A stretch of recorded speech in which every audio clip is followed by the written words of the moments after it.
The images were striking. Three leaders, Xi Jinping of China, Vladimir Putin of Russia, and Kim Jong Un of North Korea, stood shoulder to shoulder in Beijing, overlooking rows of hypersonic missiles, AI-guided drones, and an endless march of military formations. It wasn't just a parade, it was a message.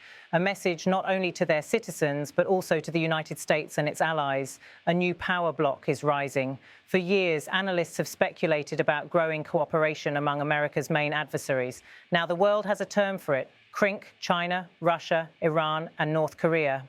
And at the latest summit in Beijing, that term moved from think tank jargon to the front pages of global newspapers. So the question becomes, is this coalition an attempt to overthrow US dominance?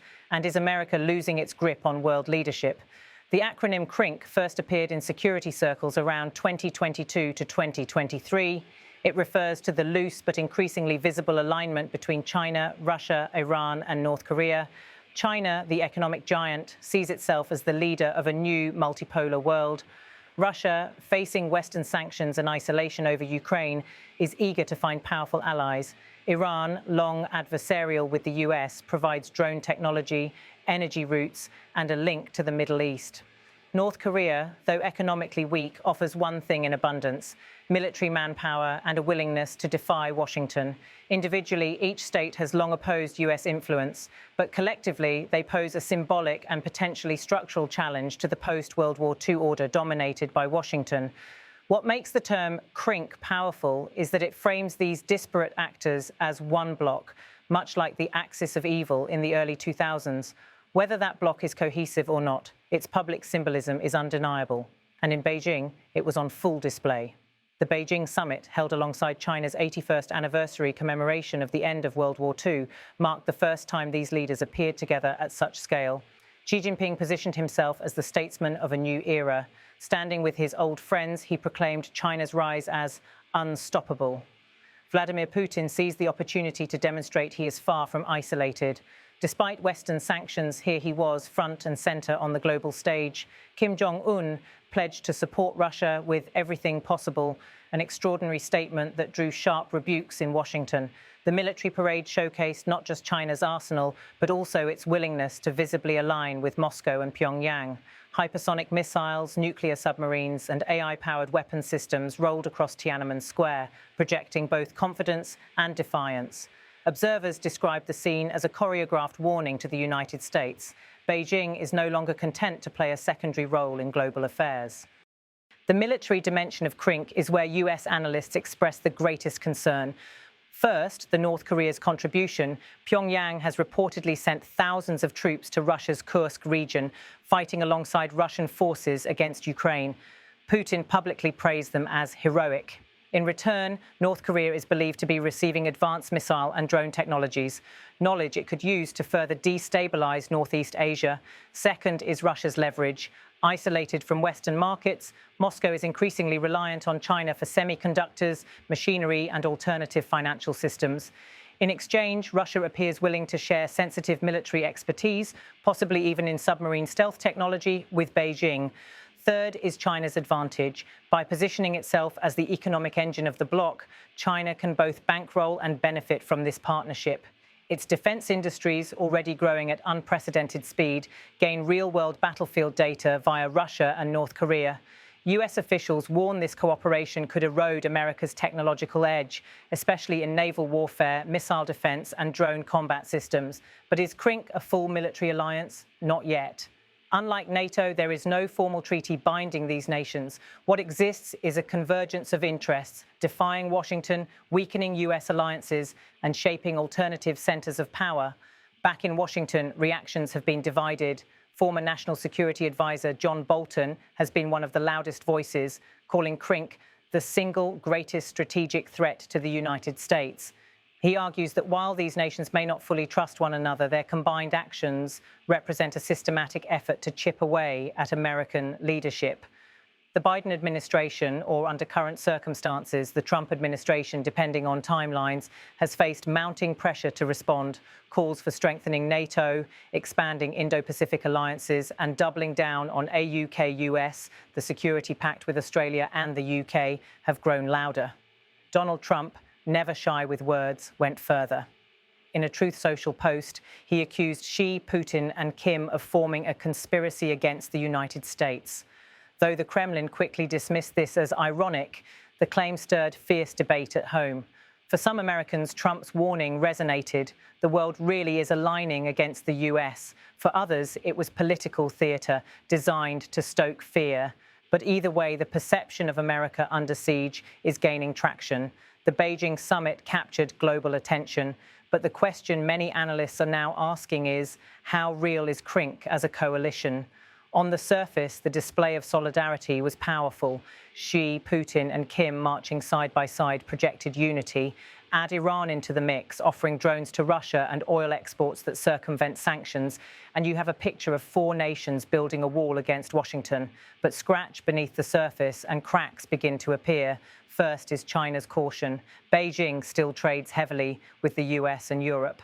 While it talks about multipolarity, it cannot afford a full economic decoupling from Western markets.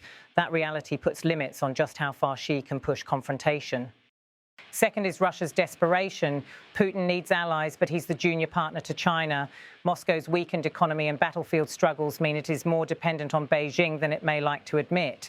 Third is North Korea's isolation. Kim gains prestige by standing beside Xi and Putin, but his regime remains unstable, with food shortages and economic hardship at home. Pyongyang's leverage is mostly military, not economic. Fourth is Iran's pragmatism. Tehran has supplied drones to Russia and tightened ties with Beijing, but it also has its own regional rivalries in the Middle East, often acting independently of the others. This is why some experts describe Crink as more of an axis of convenience than a true alliance. Carnegie Endowment scholars, for example, argue that while these nations coordinate tactically, they lack the deep trust and binding treaties that hold NATO together. Still, symbolism matters. In geopolitics, perception often shapes reality, and the perception of Crink as a bloc united against the US is already influencing public debate, investor confidence, and diplomatic maneuvering worldwide. So if Crink is not yet a NATO-style alliance, why does it matter? Because even partial coordination among these powers threatens to erode US influence in multiple arenas. First is military balance. With North Korean troops fighting in Ukraine and China potentially gaining Russian submarine tech, the US faces the risk of losing its technological lead in key domains. Second is energy and trade. The Russia-China Power of Siberia 2 pipeline, alongside Iran's oil exports, creates an energy network that sidelines Western markets. If successful, it could weaken the US dollar's role in global energy trade. Third is diplomatic reach. Crink states are rallying parts of the global south by portraying themselves as defenders against Western hegemony. From Africa to Latin America, nations under pressure from the US see new options for partnerships. Faced with this, the United States has several strategic choices. The first one is fortify existing alliances. Washington could double down on NATO, a UK-US, and the US-Japan-South Korea trilateral pact, ensuring that its democratic allies remain militarily and economically strong. Second is to expand partnerships in the global south. By offering trade, investment, and climate cooperation, America could counter Crink's appeal in regions where anti-Western sentiment is rising. Third is to escalate containment. Some hawks advocate for stronger sanctions, increased military deployments in the Indo-Pacific, and even cyber offensives targeting Crink supply chains, and to seek selective engagement. Others argue that the US should avoid pushing these states closer together. For example, engaging with Iran on nuclear diplomacy or China on trade could reduce incentives for tight coordination. The dilemma is clear: act too aggressively, and Washington may accelerate the very alignment it fears. Act too softly, and Crink could grow bolder. The Beijing summit was more than just a parade. It was a carefully staged signal that America's adversaries are no longer content to challenge US power separately. Under the Crink banner, they are showing the world that alternatives to US leadership exist. But the deeper reality is complex. Crink is not NATO. It is not bound by mutual defense treaties or decades of trust. Instead, it is a coalition of necessity brought together by sanctions, isolation, and shared hostility toward Washington. Still, history reminds us that loose alignments can become powerful movements. In the 1930s, the axis of Germany, Italy, and Japan began as a rhetorical grouping. Within years, it plunged the world into global conflict. Today, analysts debate whether Crink is the start of a similar trajectory or simply a noisy, symbolic partnership that will fade under the weight of its contradictions. So, is America losing its grip? The answer depends on what happens next. If Washington reinforces its alliances, adapts its diplomacy, and innovates its technology base, it can maintain leadership in a multipolar world. But if it underestimates Crink, the risk is real. The global balance of power could tilt in ways unseen since the Cold War. And now, the question comes to you.